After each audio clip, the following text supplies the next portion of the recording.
Bonsoir à tous. Demain à Lyon-Paris, je présenterai 3 chevaux dans la deuxième pontée que j'ai déclaré partant. C'était pas forcément le plan d'aller à Lyon. On voulait attendre plutôt de le représenter à Marseille-Borély en fin de mois.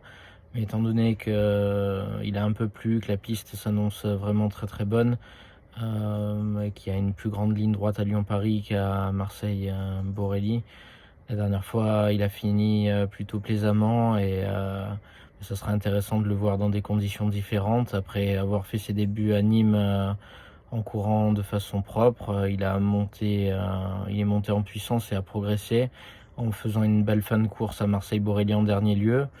On va rencontrer 2 poulains qui se sont affrontés dans une course inédite à Chantilly, qui ont terminé respectivement deuxième et troisième. On ne sait pas trop ce que vaut le lot encore, donc nous on sait que c'est un poulain qui devrait remporter son Médane prochainement. Donc si c'est pas demain, parce que la ligne de Chantilly est assez solide, et du coup il sera certainement battu par ces 2 poulains-là et prendra de nouveau une troisième place, ou si la ligne de Chantilly s'avère pas être excellente, je ne serais pas étonné de le voir s'imposer, puisqu'il a l'air bien et qu'il est dans sa catégorie. Donc c'est un cheval sur lequel on peut compter. Dans la cinquième course, l'équivalent pour les femelles, il y aura Garancière qui va effectuer ses débuts. C'est une belle pouliche qui a mis du temps à venir. Là, on a le sentiment que c'est le moment de la présenter au départ d'un Médane pour la lancer dans le grand bain. Ça sera la seule inédite au départ, ce qui n'est pas évident. Il y a quelques pouliches qui ont voilà, des titres à faire valoir, notamment la pouliche allemande qui s'est placée deuxième de groupe 3, une autre pouliche qui est un peu irréprochable avec une 4, 3 et deuxième place en 3 sorties qui est en 40,5 de valeur.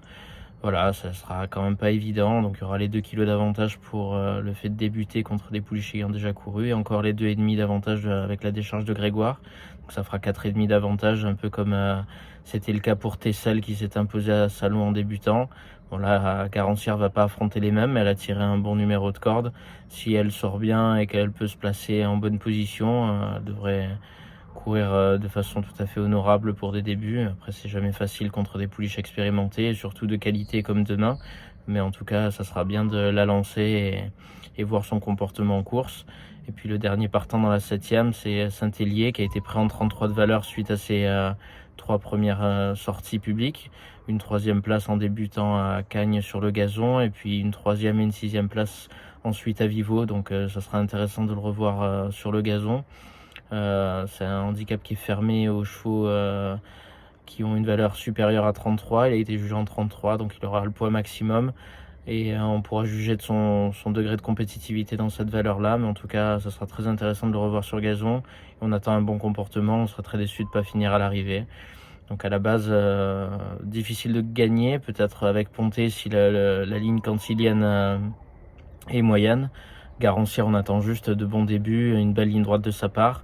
Et Saint-Hélier à suivre dans ces handicaps-là, où normalement il a sa chance. Mais voilà, on l'a monté en attendant pour qu'il soit le plus relax possible. Il a fini de belle manière en dernier lieu à Vivo, mais la ligne droite était un peu courte. Et là, voilà, de retour sur le gazon avec un beau champ de course. On attend une réhabilitation de sa part dans cette catégorie qui devrait être la sienne. Voilà, je vous souhaite une bonne soirée en espérant de bons résultats demain à Lyon.